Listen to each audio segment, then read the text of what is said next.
Bonjour les amis, Tatiara. Si c'est le matin pour vous, je vous souhaite la meilleure journée possible. Et si c'est le soir et que finalement, elle n'était pas si belle que ça, c'est le moment de laisser tout ça derrière vous parce qu'on va passer un bon moment ensemble. C'est une vidéo que j'avais hâte de faire, je suis chargé à bloc là. Il y a environ 3 mois, j'ai eu le plaisir, que dis-je le plaisir, j'ai eu l'honneur, le privilège de discuter avec un monument de la littérature française, Yasmina Khadra. Si vous n'avez pas encore vu cette vidéo, allez la voir après celle-ci, vous allez adorer. Monsieur Khadra a été très généreux de son temps avec moi, mais ça ne s'est pas arrêté là. Quelques semaines plus tard, j'ai reçu de sa part ce petit bijou là. Le sel de tous les oublis, le dernier né de la plume de Yasmina Khadra, sortira ce 20 août. Et moi, je l'ai déjà lu, et pas vous. Ne vous en faites pas, je ne vais pas vous laisser sur le carreau comme ça, parce que la vidéo d'aujourd'hui, c'est la première vidéo critique de Unique France. C'est parti!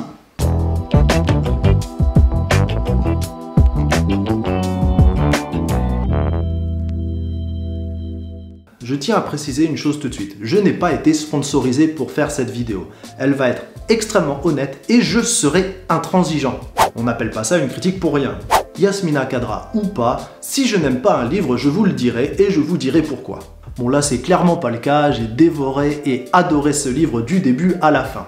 Ah non Baptiste, on avait dit qu'il fallait garder un peu de suspense. Au diable le suspense, le sel de tous les oublis se classe directement au top de mes livres préférés de Yasmina Khadra et on va voir pourquoi. Un livre selon moi se caractérise en 3 aspects. Le premier, c'est le style, la plume si vous préférez. C'est ce qui fait que l'on continue un livre au-delà de la première page. Et là, je vais pas vous faire perdre votre temps, le sel de tous les oublis est juste magnifique. En même temps, ça vient de l'index de Yasmina Khadra, donc on s'en doutait un petit peu. Le deuxième aspect, c'est l'histoire en elle-même. C'est l'aspect qui nous fait lire plus loin que les 50 premières pages. Donc, arrêtons-nous un instant sur l'histoire de Le sel de tous les oublis. L'Ispace se toire dans l'Algérie des années 60. L'Ispace se toire ?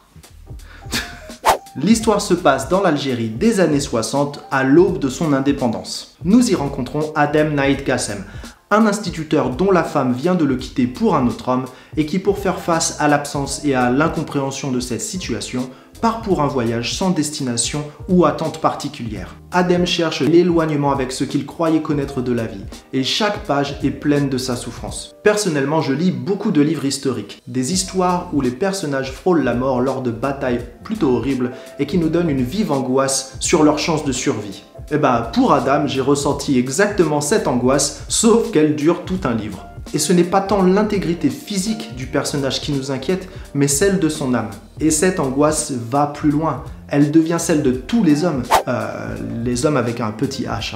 Adem souffre de la décision d'une femme qu'il pensait bien traiter. Et je pense que les hommes qui vont lire Le sel de tous les oublis vont se poser beaucoup de bonnes questions pendant la lecture. En tout cas, je sais que c'était mon cas. Je n'en dirai pas beaucoup plus sur l'histoire de ce livre, si ce n'est que comme souvent, dans les livres de Yasmina Khadra, l'histoire semble choisir son propre chemin. Comme une rivière qui tantôt coule paisiblement, reflétant un soleil impitoyable, et tantôt se fracasse contre la roche, à la manière des rapides de montagne. Tiens, elle était pas mal cette métaphore, attends. Tantôt se fracasse contre la roche... Ah mais non, je suis bête, c'est bon, c'est sur la vidéo. Non, on s'en fait pas. Et enfin, le troisième aspect, et selon moi le plus important, les personnages. Peu importe la qualité de l'histoire, ce sont les personnages qui me donnent envie ou non de continuer un livre. Et laissez-moi vous dire une chose, Le sel de tous les oublis est chargé de personnages tous plus incroyables les uns que les autres. J'irai même plus loin en disant que la force de ce livre tient pour moi dans les rencontres que Adem fait lors de son voyage. Elles sont nombreuses ces rencontres et elles débordent de vie. Chaque personnage, même celui que l'on ne rencontre que pour quelques lignes, porte son histoire sur lui. Une histoire que Yasmina Khadra nous montre sans nous la raconter en un claquement de doigts. On s'attache à un charretier en 2 phrases avant de le laisser reprendre sa route en bas de la même page, sachant que de toute façon son histoire continue quelque part. On peut presque toucher du doigt tous ces personnages, que ce soit les patients d'un asile, les anciens d'un village ou les habitants d'une ferme. Et les quelques personnages que l'on côtoie plus longtemps, tels que Mika, le nain en quête de compagnie, donnent de la vie là où Adem ne semble vouloir que la mort. Tous parlent avec brio de leur vision de la vie. et on rencontre autant de philosophie que de personnages dans ce livre. Il croise le chemin du personnage principal sans jamais l'en détourner. Un peu comme des moulins à vent dont les ailes s'entrecroisent sans jamais se toucher, mais dont la force du vent produit accélère le mouvement des hélices de leur histoire respective. Ouais, elle est pas mal cette métaphore aussi, non ? Non, pas tant que ça? D'accord.